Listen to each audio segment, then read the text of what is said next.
Seandainya azab kubur itu ada, lalu di mana letak keadilan Allah? Ente kok mempermasalahkan keadilan Allah, sedangkan dia belum dihisab.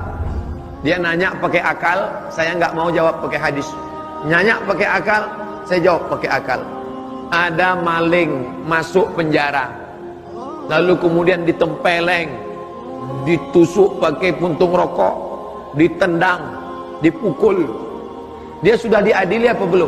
Belum. Lalu itu untuk apa? Itu bonusnya. Itu DP-nya. Nanti setelah hisab dia akan dapat cash-nya lagi. Allah nggak adil Pak Ustaz. Kenapa nggak adil? Ada orang meninggal hari ini, terus hari kiamat 1000 tahun lagi. Berarti dia diazab di kubur berapa lama? 1000 tahun. Lalu ada orang yang mahal meninggal hari ini. Meninggal hari ini, 1 jam setelah dia meninggal kiamat. Berarti dia nggak dapat azab. Andai dia ditetapkan Allah bahwa dia diazab 1000 tahun, maka yang sudah meninggal 1000 tahun, dia sudah kena azab potongan masa tahanan. Sedangkan yang belum, maka dia akan dapat beratnya. 1000 tahun di sini nggak sama dengan 1000 tahun di akhirat. 63 tahun di sini hanya 1 jam setengah di akhirat. Oleh sebab itu dia dapat ini. Kenapa? Keadilan Allah jangan dipakai akal-akal. Tapi kalau ada orang yang meragukannya pakai akal, kita jawab pakai akal. Semuanya masuk akal. Bagi yang tidak mengatakan masuk akal, dia perlu ceknya. Akalnya masih ada atau sudah hilang? Coba klik kanan, cek properties. Jangan-jangan sudah empty. Afala ta'qilun. Kenapa engkau tidak berakal? Afala tatafakkarun. Kenapa engkau tidak berpikir? Afala tatadzakkarun. Berapa lama dia? Tapi katanya ruh itu bisa masuk ke kubur. Ruh tempatnya 2. Yang pertama yang baik illiyin, yang jahat sijin. Tapi ada saat-saat tertentu Allah meniupkan ruh masuk ke dalam jasad untuk menerima azab ataupun menerima nikmat. Tapi tidak semua. Jangan gara-gara ceramah ini besok ada orang yang mati, lalu adik-adik masukkan kamera CCTV ke balik, pasang penyadap Karena ada saatnya Allah kirimkan, tapi tidak semua. Orang mati di sungai Amazon, matinya kenapa? Dimakan 1000 ikan piranha. Nggak ada jasadnya, nggak dikafani, nggak dimandikan. Bagaimana ruhnya mau masuk ke dalam? Maka dia diazab di alam illiyin. Makanya dia disebut alam kubur. Kenapa disebut kubur? Karena tempatnya kubur dalam tanah. Tapi tidak semua orang masuk kubur. Dia disebut dengan alam lain yang disebut dengan barzakh. Bainahuma barzakh la yabghiyan. Ini air laut, air sungai. Air sungai, air laut. Air laut tidak akan masuk ke sungai. Kalau masuk air laut ke dalam sungai, maka kita tidak akan bisa minum. Kenapa? Asin semuanya. Maka di antara air laut dan air sungai ada namanya barzakh. Dia tidak disebut dunia karena dia sudah mati. Dia tidak disebut akhirat karena dunia belum kiamat. Pembatas antara dunia dan akhirat disebut dengan barzakh. Sudah kembali ke alam barzakh, tapi belum akhirat. Yang ada kuburnya alam kubur, yang tak ada kuburnya dia sedang berada di alam barzakh. Lalu kemudian berapa lama dia berada di waiting room ini? Sampai hari kiamat tiba. Idza samaa'un fatarat, langit terbelah. Wa idzal kawakibun tasarat, planet-planet bertabrakan. Wa idzal bi'aru fujirat, air laut naik ke darat. Waktu di Aceh air laut naik ke darat, itu namanya tsunami. Itu yang perempuan, yang laki-laki Sumanto. Ketika naik air laut ke darat, hancur semuanya. Watakunul jibalu kal ihnil manfus. Gunung-gunung, bukit-bukit seperti bulu kambing yang ditiup angin.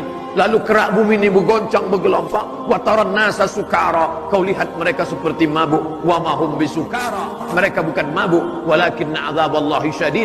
Tapi azab Allah amat sangat dahsyat saat itu. Nanti sementara hari kiamat tiba, sementara di alam barzakh, maka kita pun mengucapkan salam kepada dia. Bapak ibu adik-adik pergi datang ke Riau, mungkin ada momen, mungkin ada acara, lalu ingat Ustadz Somad. Di mana makam Ustadz Somad? Disinilah makamnya. Lalu kalian pun lewat mengucapkan salam, assalamualaikum ya ahlad diyar minal mu'minin wa inna insyaallah bikum la'iqun yarhamullahu mustaqdimin wal mustakhirin nasallallahu lana wa lakumul afiyah. Panjang betul Pak Ustaz. Memang itu hadisnya. Nabi pesan kepada Aisyah, Aisyah, kalau engkau lewat di makam Baqi, maka engkau baca doa ini. Tapi teman saya bacanya pendek aja Pak Ustaz. Apa dia baca? Assalamualaikum ya ahlal kubur. Itu doa winzip namanya. Dia press. Tapi masih syukur dia mau baca. Ada yang nggak baca sama sekali. Makanya salam itu dibagi 3. Salam yang pertama, salam yang wajib dijawab. Salam yang kedua, salam yang haram dijawab. Salam yang ketiga, kita tidak ingin mendengar jawabannya.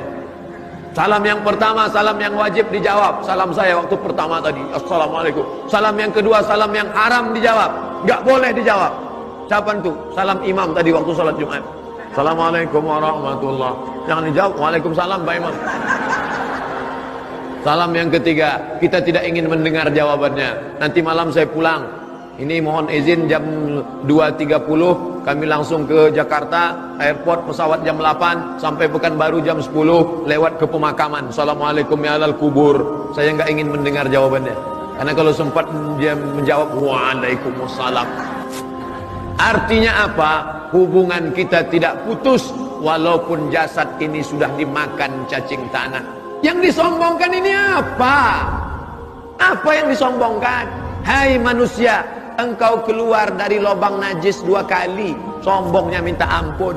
Mantan sperma, sombongnya minta ampun. Yang dilihatnya apa? Warna tanah, retak-retak seperti tanah, dicium bau tanah. Itu kan ada parfum. Kalau nggak ada parfum, bau hantu. Yang disombongkan ini apa? Maka ketika roh berpisah dengan jasad, engkau tidak lagi manusia yang terhormat. Dulu engkau dimuliakan, dulu engkau disanjung. Tapi setelah itu habis. Yang akan kau bawa adalah, kalau pernah engkau mengusap kepala anak yatim, kalau pernah engkau bebaskan 1 meter tanah untuk masjid, kalau pernah engkau masak bubur 2 piring, yang satu kau antar ke masjid untuk adik-adik yang tinggal di masjid. Kau antarkan ke rumah fakir miskin, anak yatim. Pas gajian, uang banyak, datang ke panti asuhan. Pak, berapa anak panti asuhan di sini? Ada 200 orang. Keluarkan. Semuanya? Enggak, 20 aja. Saya mau bawa nasi kotak ini. 20 bapak, 20 adik, 20, saya 20. InsyaAllah bekerja sama. Kita adalah satu lidi. Akan menjadi satu batang sapu lidi yang besar. Bisa menyelamatkan ini semua. Alaikum bil jamaah. Sampai akhirnya kita pun mati di dalam tanah. Sampai masanya dibangkitkan lagi. Ketika bangkit itu lihat kanan, malaikat. Lihat kiri, malaikat. Lihat depan, malaikat. Lihat belakang, malaikat. Atas, malaikat. Kenapa aku bangkit bersama malaikat? Al-mahiru bil Quran. Orang yang mahir baca Quran. Ma'as safaratil kiramil bararah. Dia akan bersama dengan para malaikat. Mudah-mudahan anak-anak kita hafiz Quran. Ibu yang punya anak, masukkan SD IT, SMP IT, SMA IT. Kalau dia mahir baca Quran, hafal Quran, mengamalkan Quran, mengajarkan Quran, ibu bapaknya dapat syafaat. Lalu kemudian ketika bangkit, anak-anaknya bersama malaikat. Tapi ada juga orang yang ketika bangkit dari kubur, tengok sebelah kanan, Ahok. Kenapa aku bisa bangkit bersama mereka? Karena ente dulu sama dengan mereka. Man tashabbaha biqaumin, siapa yang ikut-ikutan tradisi suatu kaum, fa huwa minhum, maka dia bagian dari kaum itu.